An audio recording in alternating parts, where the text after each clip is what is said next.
तो नमस्कार दोस्तों। आज की इस वीडियो में हम लोग बात करने वाले हैं कक्षा 10वीं के सोशल साइंस के मोस्ट इंपॉर्टेंट सब्जेक्टिव क्वेश्चन के बारे में, जो कि बोर्ड एग्जाम के लिए बहुत ही ज़्यादा महत्वपूर्ण है। फ्रेंड्स, यदि आप इस वीडियो को संपूर्ण देखते हो तो आपका जो है 15 मार्क्स कोई नहीं काट सकता। बिल्कुल 100% आप श्योर हो जाइए कि 15 मार्क्स अब आपके हाथ में है। क्यों मेरे भाई, हम आपको बताते हैं पूरा डिटेल से, थोड़ा सा समझ लीजिए। हर साल बोर्ड परीक्षा होता है और बोर्ड परीक्षा में कुछ ऐसे क्वेश्चन होते हैं जो कि हमेशा पूछा जाता है। तो वो प्रश्न हम आपको सोशल साइंस से चुन के वैसे प्रश्न हम आपको बताएंगे। सिर्फ टोटल 9 प्रश्न बताएंगे जो कि हर बार बोर्ड परीक्षा में पूछा जाता है। भाई, वीडियो को संपूर्ण देख लेना, पूरा देख लेना, या तो अभी ही वीडियो को पॉज कर लेना, कॉपी उल्टाना, क्वेश्चन बैंक उल्टाना, उसमें देख लेना कि पिछले साल में ये सारे क्वेश्चन 9 प्रश्न में से 3 प्रश्न 4 प्रश्न लगभग पूछा गया है। तो ये सभी 9 प्रश्न जो है कॉमन है कि हर बार बोर्ड परीक्षा में पूछा जाता है। तो वही 9 प्रश्न को हम लोग इस वीडियो में कवर करने वाले हैं। सबसे पहले हम आपको क्वेश्चन बताने से पहले ये बताते हैं कि कौन कौन से आज की इस वीडियो में हम लोग क्वेश्चन करेंगे। तो देख लीजिए, सबसे पहला क्वेश्चन हम लिए हैं, मेजनी कौन था।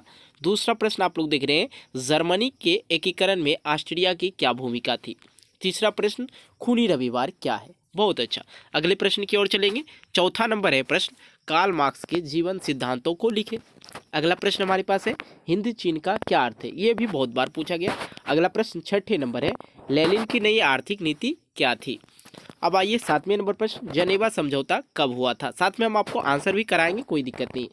हो ची मिन मार्ग क्या है, तो बिल्कुल समझेंगे। और 9वां प्रश्न है, चंपारण सत्याग्रह का संक्षिप्त विवरण दे। तो बिल्कुल ये 9 प्रश्न हम आज की इस वीडियो में हम लोग कवर करने वाले हैं। तो भाई अभी ही वीडियो को जो है लाइक कर दीजिए, क्योंकि वीडियो की भावनाओं में आप खो जाते हैं, इसलिए वीडियो को लाइक नहीं करते। इसलिए वीडियो को अभी ही लाइक करें और दोस्तों के साथ शेयर भी कर देंगे लास्ट में, ठीक है। पहले देख लिया जाए।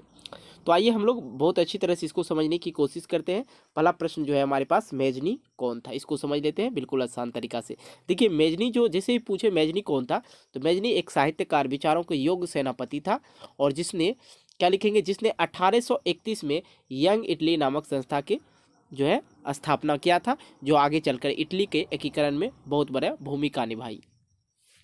अगला प्रश्न की ओर चलते हैं हम लोग, जर्मनी के एकीकरण में ऑस्ट्रिया की क्या भूमिका थी। बहुत अच्छा, जर्मनी के एकीकरण में ऑस्ट्रिया की क्या भूमिका थी। आंसर लिखेंगे, 1806 ईस्वी में नेपोलियन बोनापार्ट ने जर्मन क्षेत्रों को जीतकर जर्मन राइन संघ का गठन किया, जिसमें जर्मनी में एकीकरण के लिए राष्ट्रवाद की भावनाओं का उदय हुआ था। किंतु दक्षिण जर्मन के लोग इसका विरोध करने लगा। बोला भाई हम इसका मान नहीं रखेंगे, हम इसको नहीं मानेंगे, ठीक है। जैसे विरोध किया तो उसके बाद एक और आदमी आ गया। कौन आ गया, जिससे ऑस्ट्रिया आ गया। ऑस्ट्रिया और फ्रांस मिलकर उसको दबा दिया, और दबोच के बोला नहीं, काहे ने मानेगा जी, मानना होगा। और कूटनीति के द्वारा बिस्मार्क ने नेतृत्व में जर्मनी का एकीकरण हो गया। इस प्रकार जर्मनी का एकीकरण में ऑस्ट्रिया का जो है काफ़ी बहुत बड़ा भूमिका रहा। चलिए अगले प्रश्न की ओर चलते हैं। तीसरा नंबर बहुत ज़्यादा इंपॉर्टेंट है ये प्रश्न, और इसका जो है कम से कम आप इस भी याद रखें कब हुआ था। देखिए, खूनी रविवार लिखना क्या है। खूनी रविवार में ये जो घटना घटा था 9 जनवरी 1905 ईस्वी को हुआ था, और रूस की जनता प्रार्थना पत्र लेकर जार के महल की ओर जा रहा था। अब देखिए, अभी भी कुछ होता है तो रोड जाम कर देते हैं, जुलूस निकाल देते हैं, रोड पे खड़ा हो जाते हैं, मुझे ये चाहिए वो चाहिए करते हैं ना जी। तो वही चीज़ है, जिसे जार की सेनाओं ने उसे अपना विरोधी समझकर उस पर क्या क्या गोली बरसा दिया, ठीक है। जिसे में क्या हुआ, हजारों मजदूर मर गए और कुछ घायल भी हो गए। उस दिन जो था क्या था, रविवार था, जिस दिन घटना घटा था, जिसे खूनी रविवार के नाम से जाना जाता है। अगला प्रश्न चौथा नंबर बहुत ही इंपॉर्टेंट है, और इसको हम अच्छी तरह से समझने की कोशिश करते हैं। तो बिल्कुल आइए देख लेते हैं। कार्ल मार्क्स के जीवन सिद्धांतों को लिखो। तो देखिए, कार्ल मार्क्स के जीवन सिद्धांतों को कैसे लिखेंगे। पहला क्या होता है, कार्ल मार्क्स का जन्म कब हुआ था, 1818 में। याद रखेंगे कब, 1818 में। कहाँ, जर्मन के राइन प्रांत के मेदुआ शहर में हुआ था, इतना लिखेंगे। उन्होंने रूस और मॉन्टेस्क्यू का गहरा अध्ययन किया था, जिसके कारण वे रूस के राजनीतिक और सामाजिक सुधारने के लिए अग्रसर हुआ था। कब, 1868 में। और 1868 में ही उसने क्या किया, दास कैपिटल नामक पुस्तक की रचना भी किया। आपको ऑब्जेक्टिव प्रश्न में ये पूछे जा सकते हैं कि दास कैपिटल नामक पुस्तक की रचना किसने किया, तो आप लोग बेफिक्र वहाँ पे आंसर करेंगे। दास कैपिटल पुस्तक का जो है रचना किसने किया था, कार्ल मार्क्स ने किया था। जिनके प्रमुख सिद्धांत निम्नलिखित है। अब निम्नलिखित सिद्धांत क्या, वो भी आप लोग समझ लेंगे। पहला यहाँ पे है द्वात्मक, तो इसका अर्थ होता है भौतिकवाद का सिद्धांत। दूसरा है वर्ग विहीन, इसका मतलब होता है राज विहीन का सिद्धांत। तीसरा है वर्ग संघर्ष का सिद्धांत और चौथा है अतिरिक्त मूल्य का सिद्धांत। अगले प्रश्न की ओर चला आइए। अगला प्रश्न हमारे पास है 5वां नंबर, जो कि बहुत ज़्यादा इंपॉर्टेंट है। हिंद चीन का क्या अर्थ होता है? देखिए, हिंद चीन का क्या अर्थ होता है? तो वियतनाम, कंबोडिया और लाओस का एक संयुक्त रूप से हिंद चीन कहा जाता है। देखिए, हिंद चीन जो था वियतनाम, कंबोडिया और लाओस के रूप में एक ही देश बसा हुआ था, जिसे हिंद चीन कहा जाता था। ठीक है, क्योंकि वियतनाम और लाओस चीन का अत्यधिक जो था कंबोडिया भारत के प्रभाव में था। बिल्कुल इस चीज़ को समझ गए होंगे। नहीं समझे फिर से हम आपको समझाने की कोशिश करते हैं। हटाइए इसको, पहले देख लीजिए। वियतनाम और कंबोडिया और लाओस संयुक्त रूप को हिंद चीन ही कहा जाता था। ठीक है, क्योंकि वियतनाम और लाओस पर चीन का अधिकार जो था। ठीक है, और कंबोडिया पर भारत के प्रभाव में था। कंबोडिया जो था भारत के प्रभाव में था, इसलिए हिंद चीन को क्या कहा जाता था? सिंपल सी अर्थ लिखेंगे, हिंद चीन जो था वियतनाम और कंबोडिया लाओस के संयुक्त रूप को ही हिंद चीन कहा जाता था। ये बाकी चीज़ आप लिखें या ना लिखें, कोई दिक्कत नहीं। अगला प्रश्न 6ठे नंबर, लेनिन की नई आर्थिक नीति को समझाएं। देखिए, बिल्कुल लेनिन की नई आर्थिक नीति को कैसे समझाएंगे? रूस के अर्थव्यवस्था को सुधारने के लिए 1921 ईस्वी में लेनिन ने नई आर्थिक नीति अपनाई, जिसके अनुसार लोगों को सीमित संपत्ति रखने की छूट दी गई। रेलवे तथा बैंक राष्ट्रीयकरण कर लिया गया। चर्च की संपत्ति को जब्त कर लिया गया, जिससे क्या हो, उद्योग की वस्तुओं में उत्पादन काफ़ी अधिक वृद्धि हो गया और रूस की स्थिति में काफ़ी मजबूती भी हो गया और सुधार भी हो गया। अगले प्रश्न हम लोग देखते हैं 7वां नंबर, जो कि बहुत ही ज़्यादा इंपॉर्टेंट है। सुनते जाइए आप लोग सिर्फ। जनेवा समझौता कब और किसके बीच हुआ था? जनेवा समझौता, सबसे पहली बात इसका ईस्वी याद रखेंगे, 1954 ईस्वी में जनेवा समझौता हुआ था। साम्यवादी और अमेरिका के बीच हुआ था। किसके?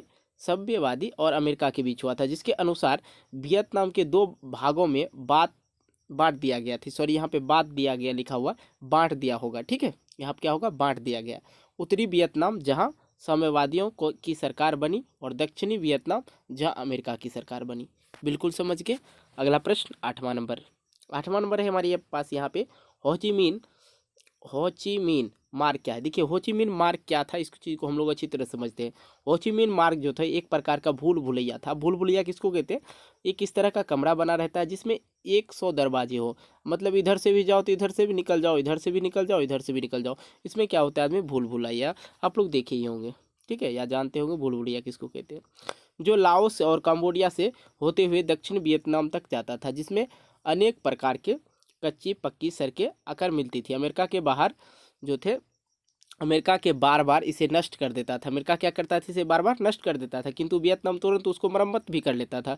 इस प्रकार अमेरिका का 3 तरफा युद्ध में फंसकर वापस लौटना पड़ा। समझ में आया? नहीं समझ में आया? फिर से समझाते हैं। होचिमिन मार्ग एक प्रकार का भूल भुलैया था जो लाओस और कंबोडिया से होते हुए दक्षिण वियतनाम तक जाता था, इतना याद हो गया, जिसमें अनेक प्रकार की कच्ची पक्की सड़कें आकर मिलता था। अमेरिका क्या करता था? खचरपना करता था, क्या करता था? उसे तोड़ देता था। तो उसका जो है वियतनामी क्या करता? तुरंत उसका मरम्मत कर लेता था। इस प्रकार के अमेरिका का 3 तरफा युद्ध में फंसकर लौटना हुआ। तो यही था होचिमिन मार्ग। तो होचिमिन मार्ग यदि शॉर्ट में आ जाए क्वेश्चन में, यदि 2 नंबर का पूछ दे तो उसमें लिखना होचिमिन मार्ग एक प्रकार का भूल भुलैया था जो लाओस और कंबोडिया से होते हुए दक्षिण वियतनाम तक जाता था। इतना भी आप लोग याद करके लिख सकते हैं। अगले प्रश्न की ओर चलते हैं हम लोग, जो कि 9वां नंबर प्रश्न है, बहुत ज़्यादा इंपॉर्टेंट भी है। चलिए इसको समझते हैं। चंपारण सत्याग्रह का संक्षिप्त विवरण दे। चंपारण सत्याग्रह आंदोलन नील उत्पादक किसानों को दयनीय स्थिति में संबंधित है। अंग्रेज किसानों को जबरदस्ती नील की खेती करवाते थे। नहीं समझे? देखिए, चंपारण सत्याग्रह आंदोलन जो था, नील उत्पादक खेती, जो नील उत्पादन करने के लिए किसानों का दयनीय स्थिति में संबंधित है। ये चंपारण सत्याग्रह, ठीक है। अंग्रेज किसान से जबरदस्ती नील की खेती करवाते हैं, जबकि वो चाहते नहीं थे कि नील की खेती करना। और क्यों नहीं चाहते? तो दूसरी ओर क्या था, बागान का जो मालिक था उससे लगान काफ़ी अधिक में वृद्धि कर दिया। पहले लेता था, मान लिया जो लगान जो होता है, यदि आप खेती करते किसी का तो 2 किलो लगान लेता था मालिक, जो बागान वाला मालिक था। उसने क्या किया, 4 किलो लेना स्टार्ट कर दिया। एक कॉप्टिक बता रहा हूँ आपको, तो 4 किलो ले ले, तो उससे क्या होगा, किसान को बड़ा घाटा लगने लगा कि इतना भाई इतना मेहनत करते हैं, बाकी चीज़ हमको बचता ही नहीं, तो क्या करेंगे खेती। तो उसमें क्या हुआ, बागान का जो मालिक था वो काफ़ी वृद्धि कर दिया, और जिससे किसान काफ़ी परेशान थे। अतः गांधी जी आए सब काम को निपटाने के लिए। देखी थे इंसान कौन थे? तो गांधी जी आए, और 1917 में उसने क्या किया, चंपारण आंदोलन का शुरुआत कर दिया, जिससे ब्रिटिश सरकार का झुकना पड़ गया। देखिए, बहुत बड़ा चीज़ ना, सरकार को झुकाते हैं, किसी आंदोलन झुकाते हैं वगैरह सब। तो महात्मा गांधी जी जो आए 1917 में आंदोलन किए, चंपारण सत्याग्रह आंदोलन दिए, और उसके बाद उसके खेतों में सुधार हुआ और नील की खेती भी हुआ, लेकिन उसने बागान के मालिक को वो लगान कम दिए, और साथ ही वो जो किसान को भी इस चीज़ से काफ़ी क्या कहते हैं मुआवजा वगैरह भी मिला था। तो ये था चंपारण सत्याग्रह का संक्षिप्त विवरण। तो ये शॉर्ट में आपको हम बता दिए। बिल्कुल ये 9 प्रश्न मेरे भाई, यदि आप चाहते हो 15 नंबर लाना, तो ये जो आपको आज हम 9 प्रश्न बताए हैं बिल्कुल बहुत ही ज़्यादा इम्पोर्टेंट है। एक बड़े भाई के तौर पे हम आपको ये पूरा सारा चीज़ 9 प्रश्न बता चुके हैं, कहीं कोई दिक्कत नहीं। आप इसे नोट कर लेना, या तो मेरे ख्याल से याद ही हो गया होगा। तो फ्रेंड्स, वीडियो कैसी लगी आप हमें कमेंट बॉक्स में अपना राय ज़रूर दें। तो मिलते हैं एक नई वीडियो को लेके, तब तक के लिए बाय, जय हिंद जय भारत।